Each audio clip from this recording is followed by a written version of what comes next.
Welcome to MFP Live. I'm Donna Ladd, the editor of the Mississippi Free Press. And with me, as always, is my co-founder and the publisher of the Mississippi Free Press, Kimberly Griffin. Hey, Kimberly. And we are thrilled tonight to have a special guest kind of calling in from Atlanta, but with some Mississippi ties. Keri Leigh Merritt is a historian who knows a whole lot about slavery and the intersection of race and poverty and labor battles and all sorts of things that we're going to talk about tonight. Thrilled to have you here tonight, Keri Leigh. Thank you so much for having me. I've been a big fan of yours for so long, so it's great to finally get a chance to talk. Oh, and there's so much to talk about. I promise folks that we're not going to stay here for 5 hours, but we could, so very exciting. But first, let's get it out of the way. What is your tie to Mississippi? So I was actually born in Hattiesburg. I don't have familial ties there, but my parents were going to school at University of Southern Mississippi. And so I actually grew up in graduate student housing there, family student housing for the first 3.5, 4 years of my life. And, I have some fond memories of, playing with the lab rats at the psychology lab. And back then they had the real golden eagle, like in a cage. So that was, that's kind of a big deal. Yeah. Well, so we got to get started here because we got a lot to talk about. You, as a historian, you write how it characterizes you study and write about a lot of things that I think can surprise people these days, particularly when it comes to kind of the intersection of Black and white people in the South and a lot of other things. But I'm going to read a quote here that I think you started an essay in the Bitter Southerner from the Georgia populist leader Tom Watson, who was talking to a crowd of Black and white laborers in 1892. And the quote was, "You are kept apart that you may be separately fleeced of your earnings. You are made to hate each other because upon that hatred is rested the keystone of the arch of financial despotism, which enslaves you both." So what is kind of a question, so these days we're talking a lot about history of racism that's been erased from our history books very intentionally, right? But you kind of specialize in research of this intersection of race, I think, at least that's the way I read it, and especially around labor and early populist movements and so on. So what I kind of want you to do, if you don't mind, is just kind of shock us here up top with a bit of history that, within your studies that you think is just kind of hidden from people that so many Americans and Southerners don't know about. Well, I really do focus on the South, in particular the Deep South. And what I always like to start off a talk with is we are the poorest region in the U.S. In the richest country, one of the richest countries in the world. We're the poorest region, and we're the poorest sub-region within the South, the Deep South. And that is all due to the history of slavery and the failure of reparations, and then the kind of horrible, rabid racism that follows, emancipation, where you have elite white plantation owners literally pitting poor whites and Blacks against each other in order to control labor and keep society just as unequal and, suppressed. It's almost a police state in the Deep South for so much of our history. And that is mainly to keep labor unorganized, to keep labor cheap, to keep labor down. And we see this inequality play out in my state of Georgia today, of course, in Mississippi, in so many different ways. And I think if we look back at this long history of people, both poor whites and Blacks, putting aside race. And again, this doesn't absolve poor whites of racism in any way, but there are times historically that they've put aside race and actually voted with, along class lines with Black laborers. And so that's something I think we really need to look at. Well, over kind of my own, I would call it history of our lifetime of trying to correct all of the lies that I was taught in school here in Mississippi about, Civil War, Reconstruction, et cetera, it's almost like the discoveries have come in waves, right? And first it was more about figuring out more about the Civil War and the causes and all of that. And more recently, I've been really interested in the post-Civil War Reconstruction and beyond kind of eras. And I had written a piece for the Mississippi Free Press about Stephen D. Lee, and who was the founder of Mississippi State University, where I got my undergraduate degree. And in the reading about him, the things that really kind of jumped out at me that felt, I should say, newer to me, that kind of remind me of what your work does, was just kind of, because he had been a lieutenant general in the Civil War, and kind of came out a hero, and just this way, trying to understand better how the Confederate generals and the leaders, how so many poor white people were mad at them, and that they had many of them, the Confederacy and the war had just devastated so much of their lives, and that they were not, and again, like you, not excusing why they were there, but that they, so that one of the challenges that these elites like Stephen D. Lee had was to kind of reconcile all of this, to try to not have poor white people join up with poor Black people in voting blocks and those kinds of things. So I'm curious, just to get you to talk a little bit more about that, because to me, that was almost shocking history to start to wrap my head around. It's like, what was going on there kind of as the Civil War ended, and how much more complicated was it than what we hear about today? Right. So my first book, Masterless Men, I look at poor whites, people in the South, in the Deep South, that did not own land nor enslaved people, and really show that, I don't compare their situation to the enslaved in any kind of way. There were no white slaves. That is a total myth. But I show that, Black slavery is detrimental in a socioeconomic way to their lives, because they really can't compete with brutalized enslaved labor. And so, these people are already very poor. There's a huge level of inequality in the South before the Civil War. And I show that a lot of these poor white men aren't, steadfast Confederates signing up to go fight and die for, slaveholders to protect their property. They're actually either Unionists or they're just anti-Confederates. They want to be left alone at home with their families. They don't certainly want to go die to protect slavery, an institution that they know hurts them from a class perspective. And so what happens by 1863, after the Confederate draft, in which, they try to get all of these poor white men to come fight, they start deserting back home. And once that happens, the Confederate Army is decimated. They don't have enough men to fight. And this is going on at the same time as Black Americans are literally freeing themselves, running, escaping to Union lines. So many Black men sign up to fight for the Union Army and end up making up a tenth of the Union Army, which really kind of gives them the push to win at the end of the Civil War. And so these two things are going on at the same time and really decimate the Confederacy. But what you're alluding to, Donna, which I think is so important, in early Reconstruction, there are a few years where both poor whites and Blacks are literally starving to death. 1866, 1867.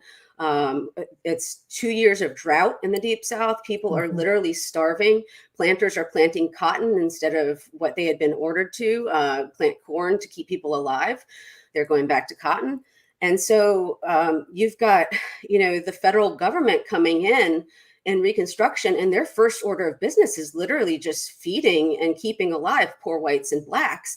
And so you have poor whites and Blacks meeting together in these food halls, getting provisions from the Union Army. And these early Black leaders, who many times were either free Blacks or they were religious church leaders, are starting to become, early politicians, and they're recruiting poor whites on a class basis, on a labor basis of solidarity to join them in a political party. I like, one of the things I talk about is being a person of faith, and then after I say that, I always say I'm a Christian, but I'm not that kind of Christian. I have to have some sort of please invite me to the party. As a person of faith, I know that redemption is like a hollow kind of false word, and we use it. What would be the word I would? We use it sometimes to be manipulative, and we don't extend that redemption to a lot of people. But it has a very different meaning after the Civil War. Can you explain that? Sure, that's a great question. It's something that I think that name redemption is going to change in the next few years. Historians have certainly changed it, and now it needs to kind of trickle down through textbooks and through general education. But so, historically, the episode of Reconstruction was written by, of course, racist white men. And in this wrongful telling of history for so long, they called the period where radical Reconstruction in the South, this time that I was speaking of, where there was an effort for, poor whites and blacks to band together in solidarity and try to essentially overthrow the old slaveocracy, the old planter class. But this, of course, doesn't happen because the planter class still is allowed to hold on to all of its land. Nothing was ever, taken away and divided up and given to the enslaved for their years, their generations of being enslaved. And there were no penalties for any of these people who led the insurrection against the U.S. government, none at all. And so they, after a few years and the federal troops pull out of the South, these powerful white men who owned everything in the South, who owned all of the land, and therefore all of the institutions and all the, could consolidate political power very quickly.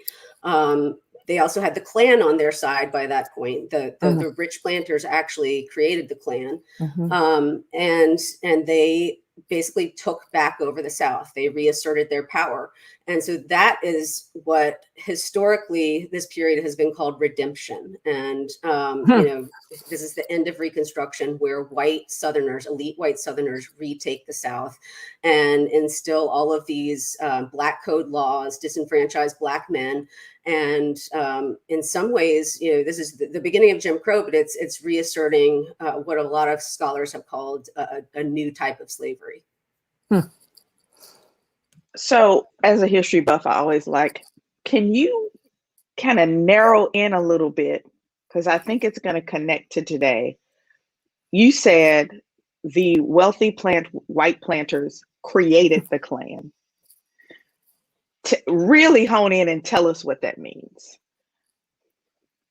Sure. So there's actually a great article that just came out. A friend of mine who's a great labor historian, Chad Pearson, just wrote something for Jacobin magazine, showing how the early Klan was actually, not only a racist organization, but really had a labor aspect to it. And many other historians, like Elaine France, have shown that the Klan was started by planters and the big landholding planters. These are people that owned, more than 20 enslaved people, sometimes hundreds. Them and their sons were really the ones that started the Klan in the late 1860s, mid to late 1860s. And while in popular culture, we often associate the Klan with poor whites who do eventually become their rank and file in many cases, it's always been led and it's always been considered an elite institution. It is, in many ways, the planters are reasserting themselves through the Klan. Yeah, it's interesting because I don't think people are quite as aware of what happened during Reconstruction. And in Mississippi, that means we had representatives like Blanche K. Bruce. I can never say his name right. J.R. Lynch, the person that signed our money nationally was Black. They made a mistake. They didn't want him to be Treasury Secretary. So then they made him like over the mint. Somebody have to tell this story better than I did. And he ended up signing the money. And then everybody was like, we didn't mean for him to be able to sign in the money part. But I don't think people quite understand how quickly that was all snatched away. There was, because the story, because we don't tell history right. Shocker. The story is there was a civil war, and then Reconstruction ended, and then there was nothing happened in between. But what that time shows us is that Reconstruction was actually working, right? And we aren't taught I think we're taught in Jackson, but we aren't taught why J.R. Lynch Street is called J.R. Lynch Street. We don't even know who J.R. Lynch is. That's a comment more than anything else. I think now I'll send it back. We just skimmed over Reconstruction in schools. Yeah, that's right, Bryant. We didn't skim over there in my school. I went to almost what would it be called? A Black Panther Academy that was held in public school.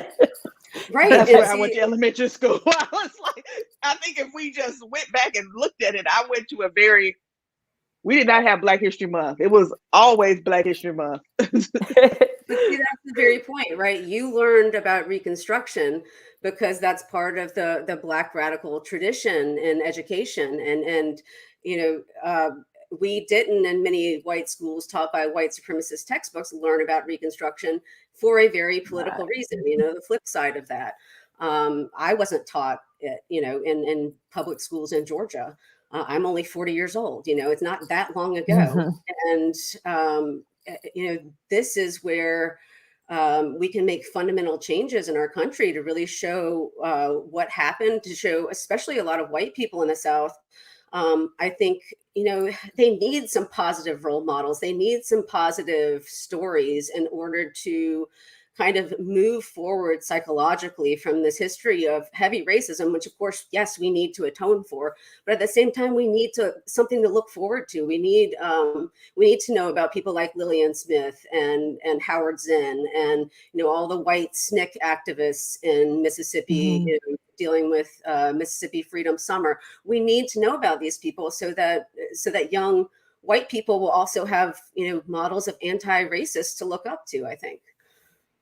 Well, one of the things that I've often said and sometimes written that is so tragic about all of this history being stolen from us, which is really the way I think about it and have since I was 14 and learned about Cheney Goodman Schwerner killed in my hometown when I was 3 and I didn't know about it. I mean, I was really pissed off about that, right?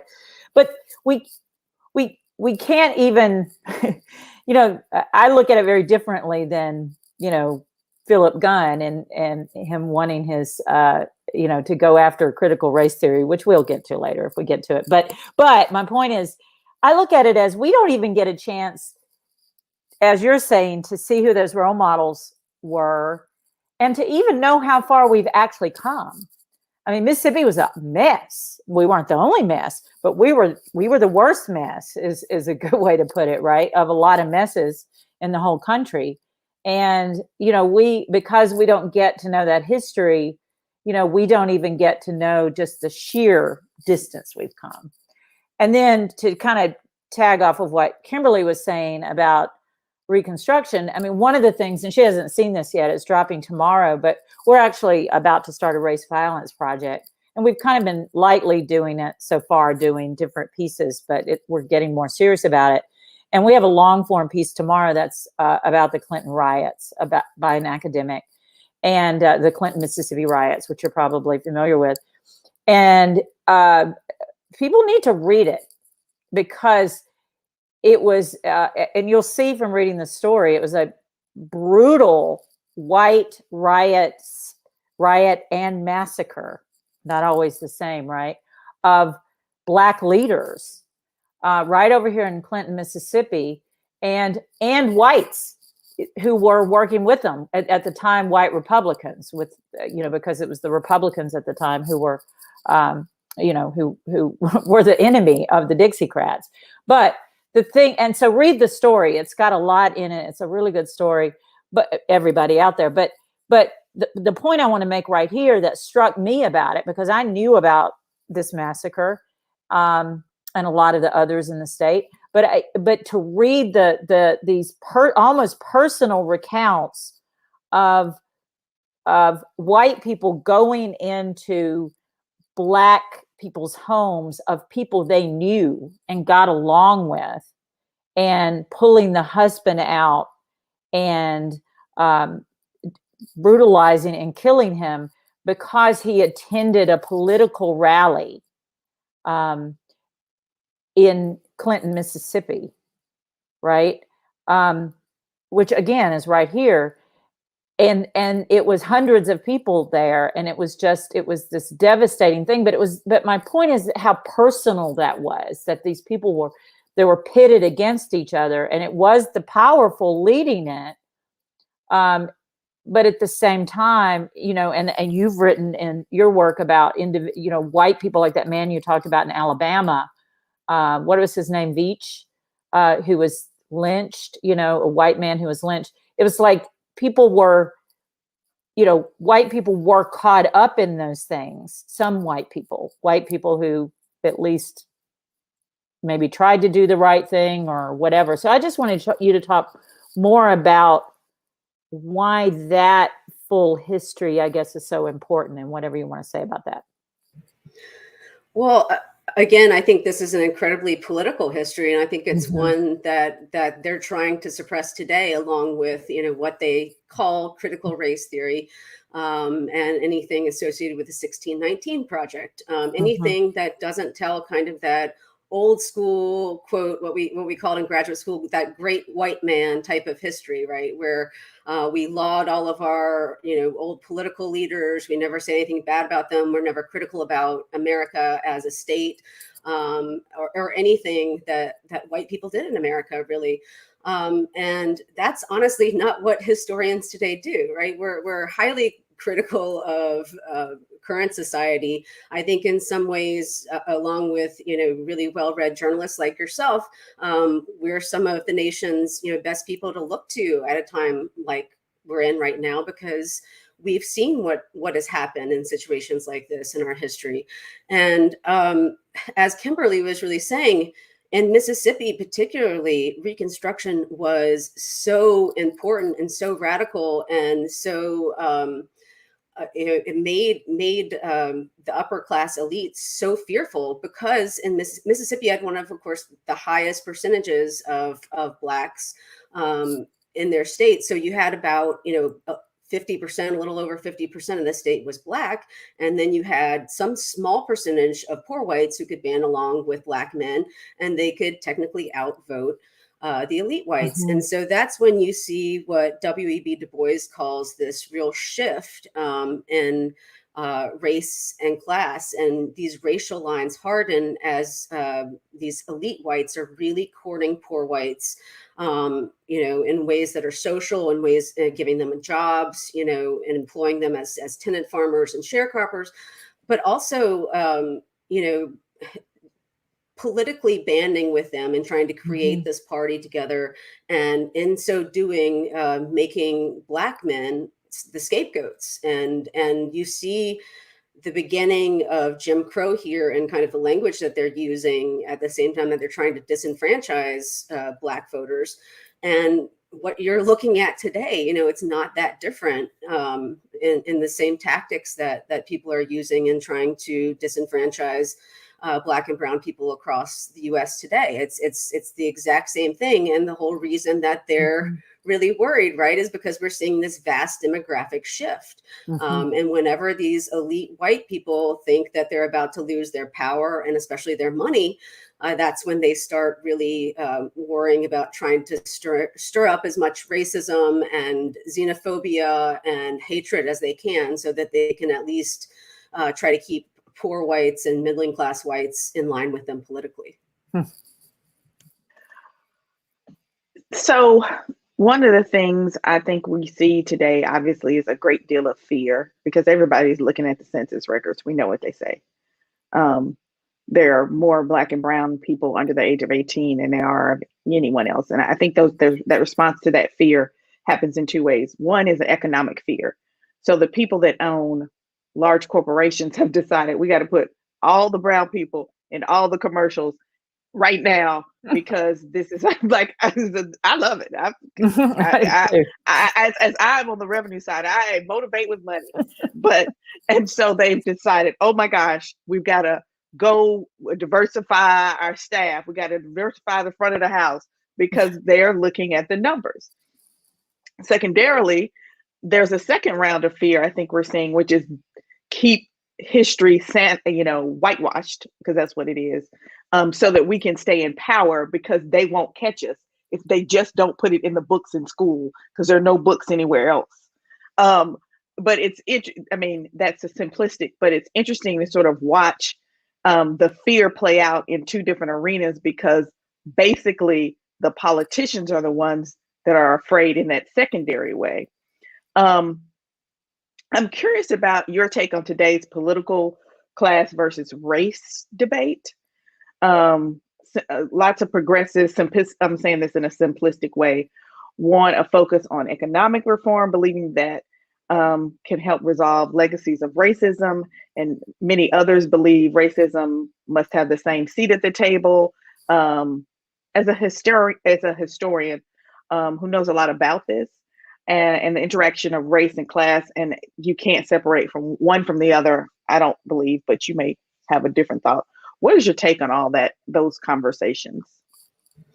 Wow, that's the $1 million question. I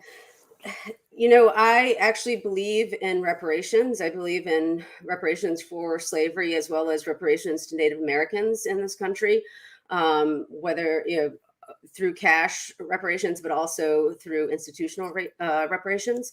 The work that Sandy Darity and people like Sandy Darity has done at Duke, that's what I would look to for a model for that. But I also think that we do have a major problem with poor whites in this country and working class whites, as we see with the kind of deaths of despair and the amount of whites who are, committing suicide or dying from alcoholism or drug addiction. Like there's a real problem in this country, and people don't feel like they're taken care of. They're certainly not taken care of from a medical standpoint, from a healthcare standpoint, a mental health care standpoint.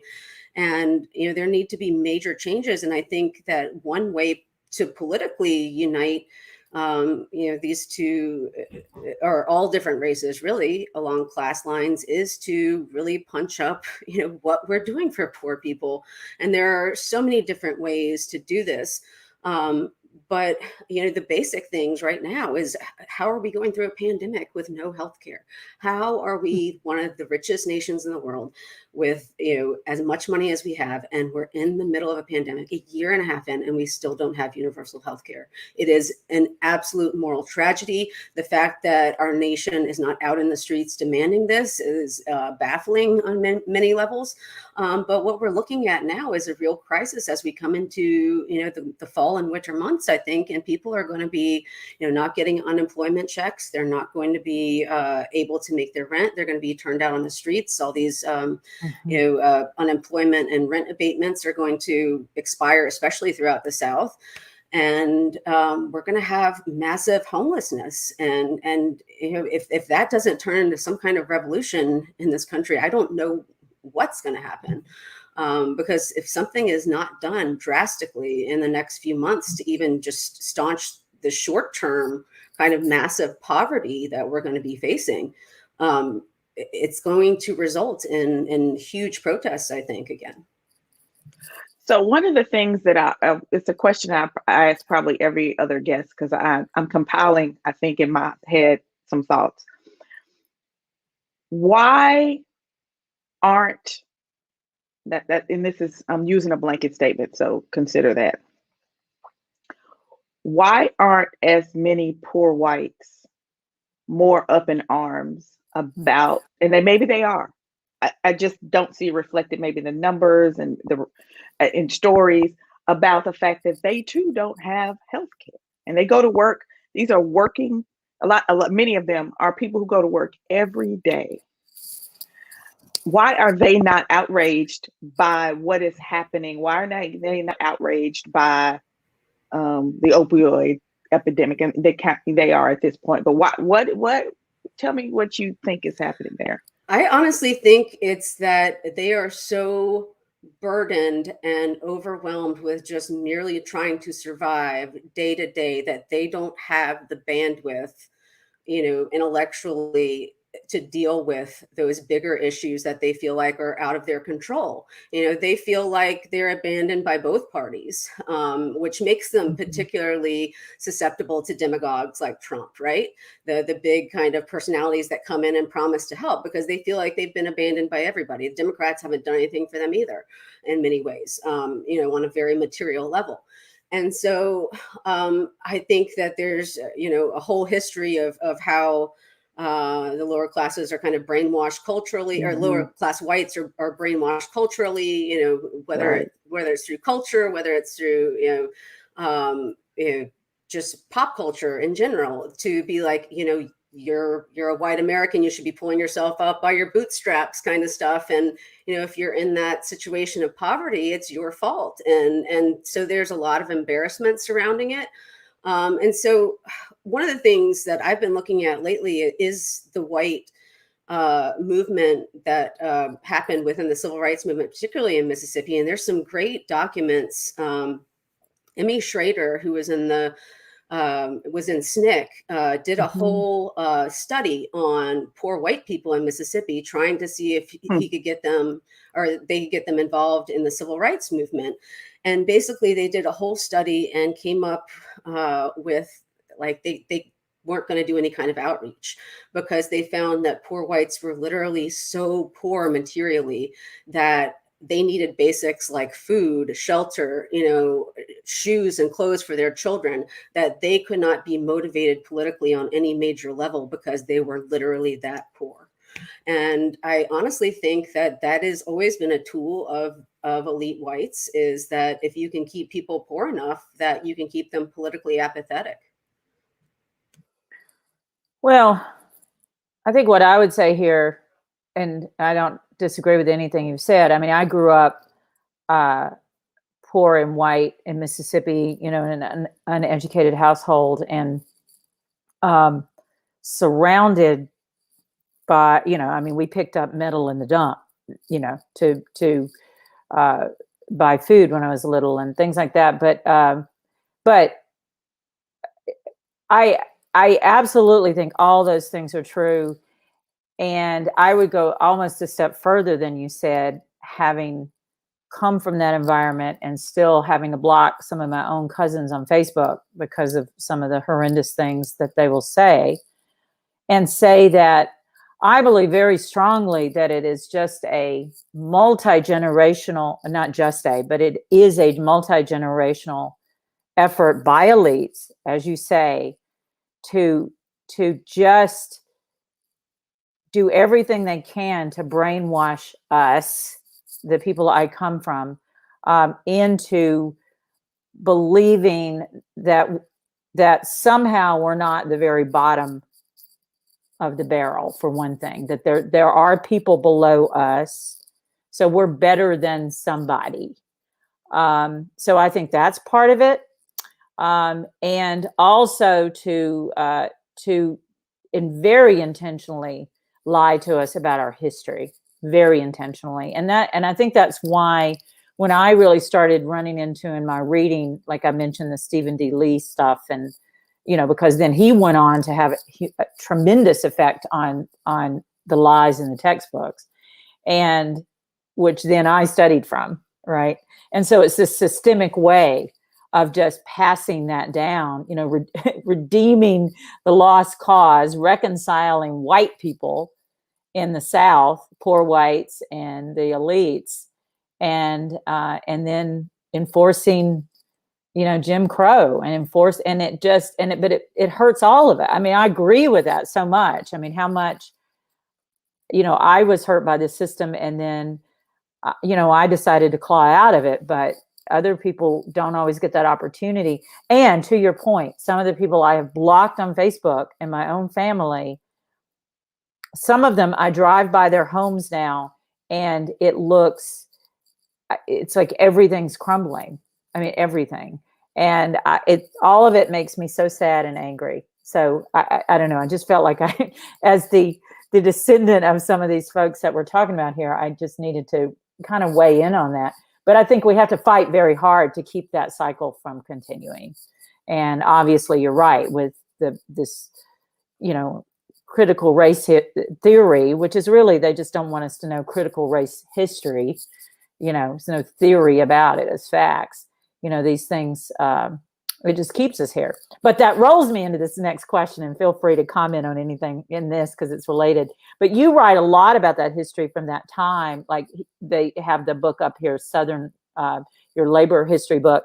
I love reading a lot of what you're saying about Black and white people coming together during like pre-Civil War too, right? And then onward. Talk a little bit about that, because that's certainly history that nobody wants us to know about as poor white Southerners from the South, Right. So, I mean, there's a long history of this. Even during times of slavery, there was actually always an underground economy that my colleague Jeff Foray writes about quite a bit, where the enslaved would appropriate, whatever they were growing on the plantation, usually corn and foodstuffs, and trade with poor whites, mainly for liquor or sugar or things that they couldn't get themselves usually. And so there were always different kinds of relationships that went along with that, some social, some personal. And there was actually, Foray shows there was actually a lot of, intermarriage and very real relationships between poor whites and Blacks.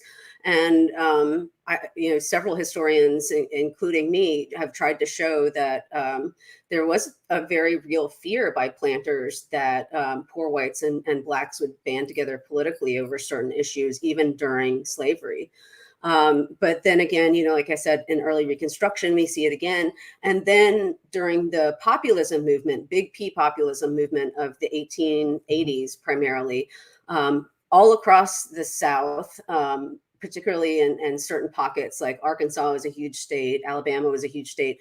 The populists were a group of, both Black and white farmers, yeomen or non-landholding farmers who just worked the land for other people, tenant farmers, sharecroppers, who were all banding together trying to achieve, certain labor rights, certain economic rights, and certain political rights.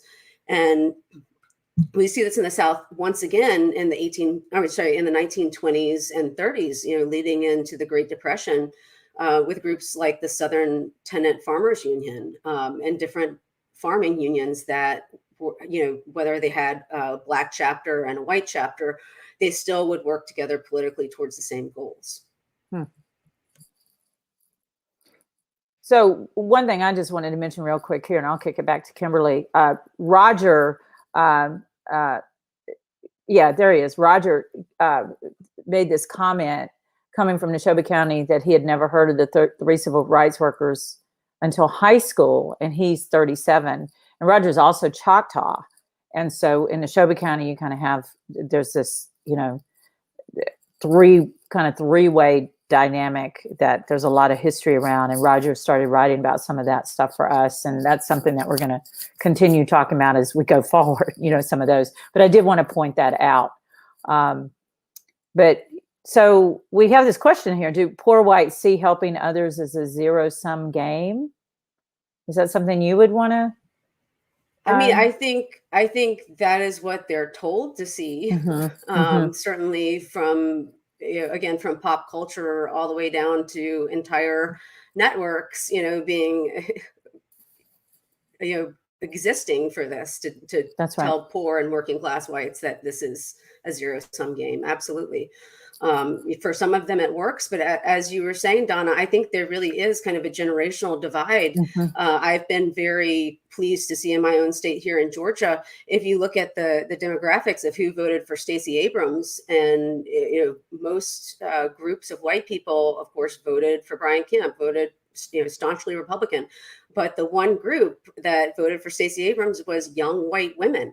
And I think that there really is a generational shift in not only in racism in the South, but in people being actually anti-racist. Ibram Kendi's wonderful books and essays about the fact to be an anti-racist, you have to actively be an anti-racist. And I think we're seeing kind of a new generation of activists that are not just Black activists in the South, but white ones too. Absolutely.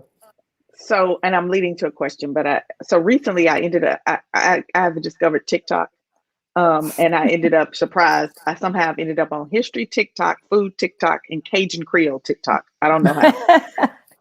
I get all this. So there's an interesting conversation that Creole and Cajun people are having together on TikTok about how they're the same people, but they got sectioned out. Because one of them was just and if you've seen Creole people, they're not that dark. They can pass anywhere. Just a smidge darker. But because the group was so large, there was a payoff in creating these two different groups. And then there was a law that Creole women and Black women had to cover their hair. Now, some of it was that some of their hair was straight and they looked too white, and they were afraid about the race mixing. And so I've just been watching that conversation play out, how they're having this reconciliation in their communities, that they come from the same people, have lived essentially the same lives, speak very similar languages. And as their communities are being, the kids are leaving and aren't coming back, and we're losing languages, they're starting to band together to save all that history.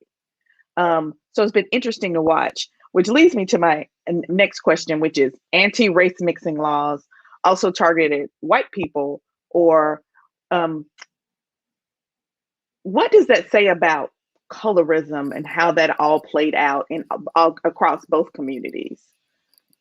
So there really weren't many what they called anti-miscegenation laws that were easily enforceable in the pre-Civil War South.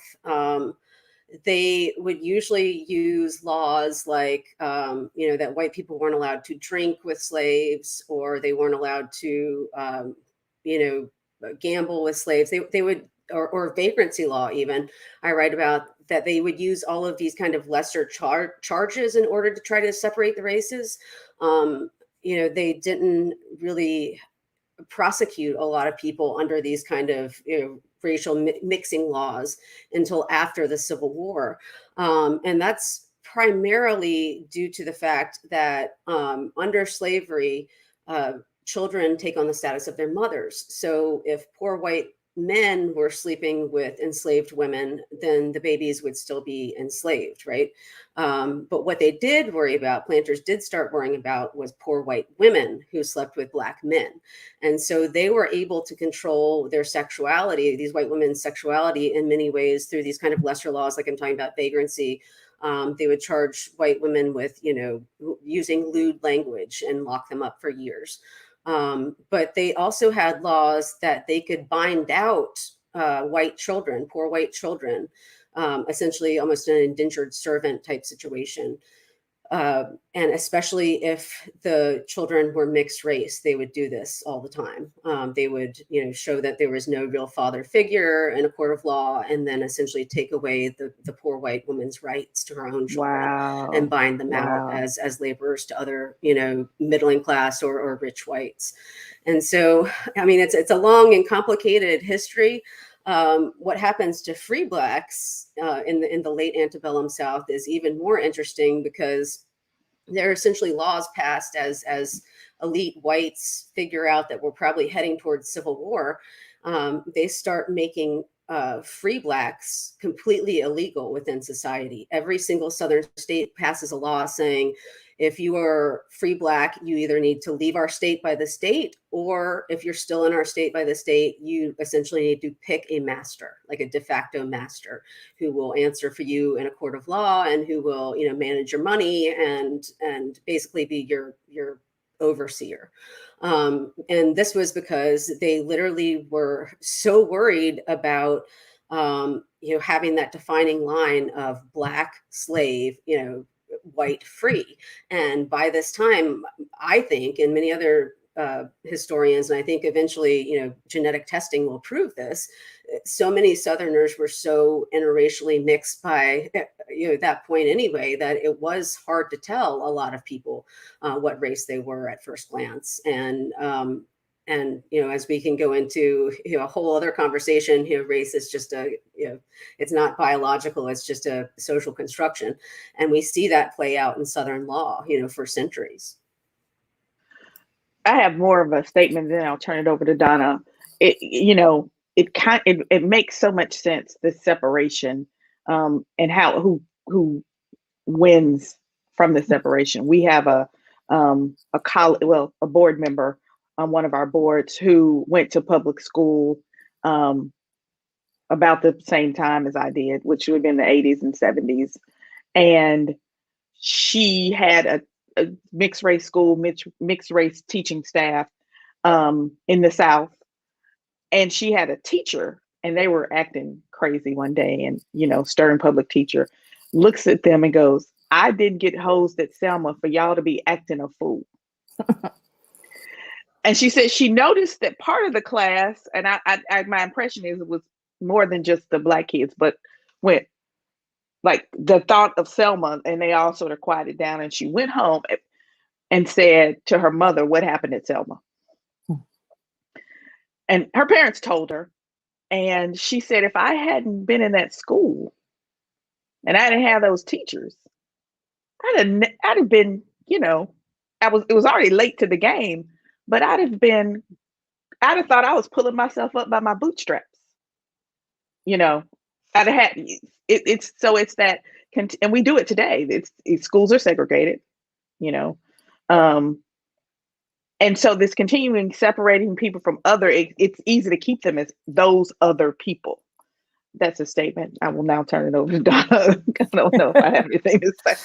Well, actually, when you were talking about race mixing and such, one of the kind of research interest I have is around eugenics, and so don't have to go deep there. But I would like you to address a little bit what you have kind of seen or discovered in your work, and just talk a little bit about eugenics being used. Just what because there were poor whites that it was focused on, and it was focused on a lot of Black people.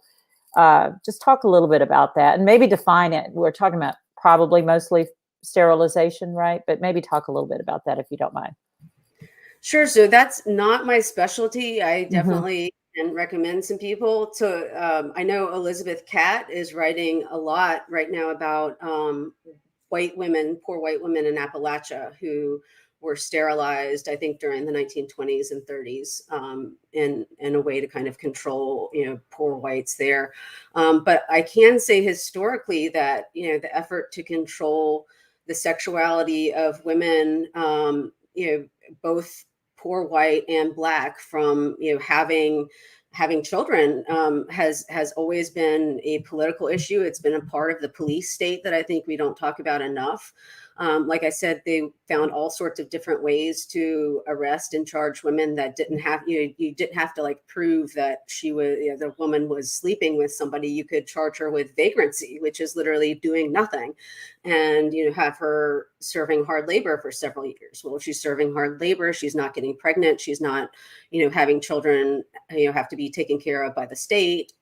And so, and as amazing historians have recently shown, what they eventually do with these women who they're controlling their sexuality is they use their labor in other ways, like so many Black women on chain gangs throughout the South. So much of our infrastructure in the Deep South has been made not only by enslaved people, but by Black people after slavery, on chain gangs, as laborers, as forced labor through this second type of slavery. And it's something that I think we really haven't confronted yet. But certainly, as Sarah Haley writes, this is an aspect of how do you control women's bodies, as you use the police state and you control their labor.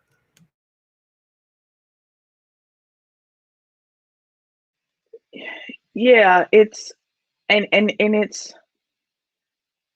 interesting how many people don't know about I can't think of the documentary on Netflix. Someone will remind me. Don't know about all the layers that continue and all the ways that this country has benefited from free, forced labor. And it's interesting, and I, one of the things that occurs to me is, Black people, we are we are a group, and it kind of doesn't matter how much money you make or how, if we're in the room together, we're nodding at the other Black people, making sure the other Black people are okay, But white people have been separated in a way that others have not. I'm always going, if I'm in an event and there are Black people working there, I'm always gonna be like, y'all all right? I see you, I hear you, I'm here for you, I'm looking you in the eye. I'm making sure you're okay. You're gonna make sure I'm okay. We're nodding. I don't do, this is a strange question. Do white people do that? Do they have that camaraderie when they walk, when they're in the same space? Because Black people do. And then there'll be a moment where one Black person will act like they don't want to know us, and all the other Black people be on the other side of the room was like, did he not see us standing over here?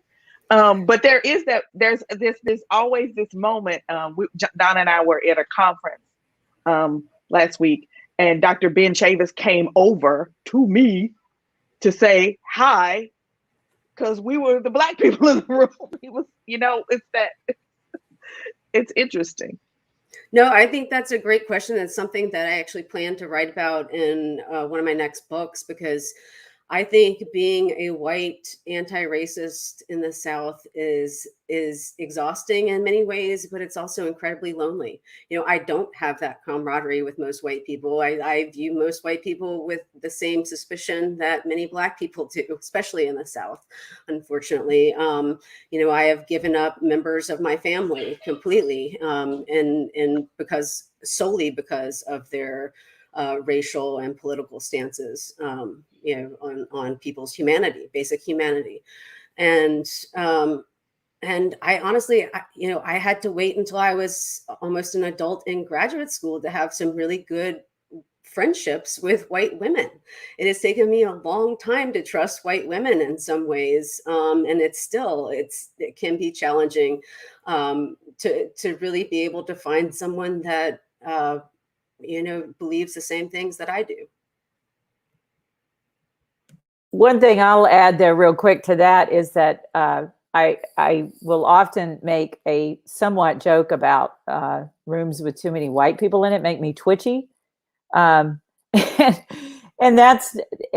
it's true though, because, and it's not just a joke. It's like, well, who's going to say, hey, you grow up as a white woman in the South with a lot of people assuming that you agree with them. So they'll just say horrible things to you if they don't know. And now at this point, most people know my views, but that's something that it's just really true, or that you end up in one of those situations that you have to, walk out of the room, or you have to say something to, whatever. So, it's tough. It's hard. I mean, I think a lot of us know how that feels. So I know exactly what Keri Leigh is saying. One last question I think we can get to here is you had written a piece at one point, Keri Leigh, talking about calling for a new Civil War documentary, kind of beyond the popular Ken Burns version. Talk just a little bit. Well, tell us why that was, and also just kind of tie that perhaps to lessons for today, like in media, education, the workplace, that kind of thing. So first of all, the Ken Burns series, which made me honestly fall in love with Civil War history, and in many ways brought me into going to graduate school in history. That was 30 years ago, which is kind of hard to believe. So wow. Not a single documentary, comprehensive documentary has not been made in 30 years on the Civil War. And it still affects so much of our politics and so much of what people know about the war. And what I wrote about in the article was going back and watching this, 30 years later, is the fact that it hardly talks about slavery at all. And in many ways, when it does, it kind of glosses over how brutal and how horrible and how, just extremely unethical every part of slavery was.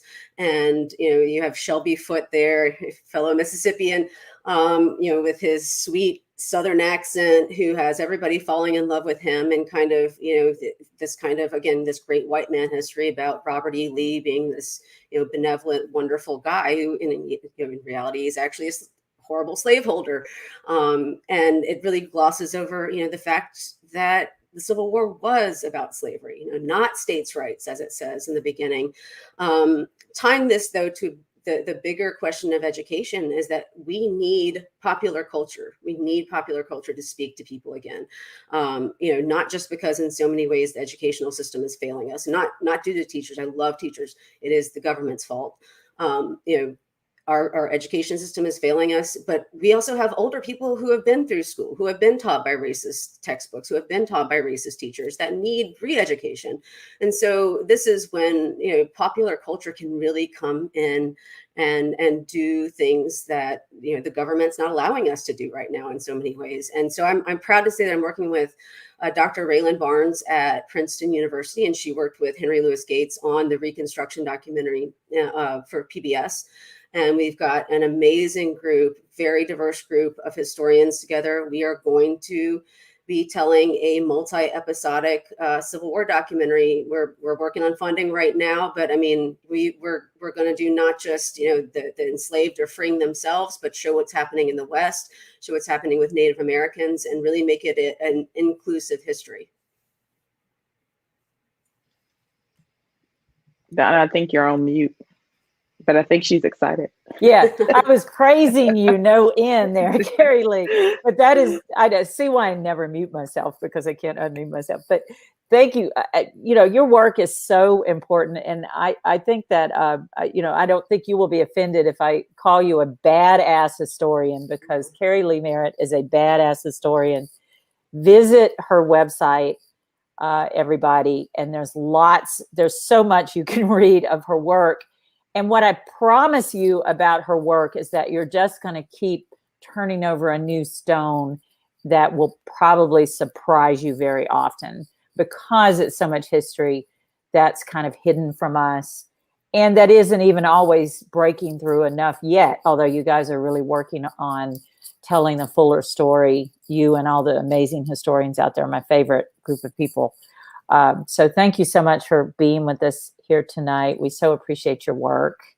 And well, I'm in total debt to you ladies, because I mean, seriously, y'all are my role models, badass women all around. I'm so, and what you guys are doing in Mississippi is amazing. So I would urge anybody who's watching this, if you have the means, support local journalism, especially them. I'm sure they'll put up where to donate. Yeah, it's right there. Ticking right there. Just click donate, because local journalism has to be supported. That is the way we're going to keep this going.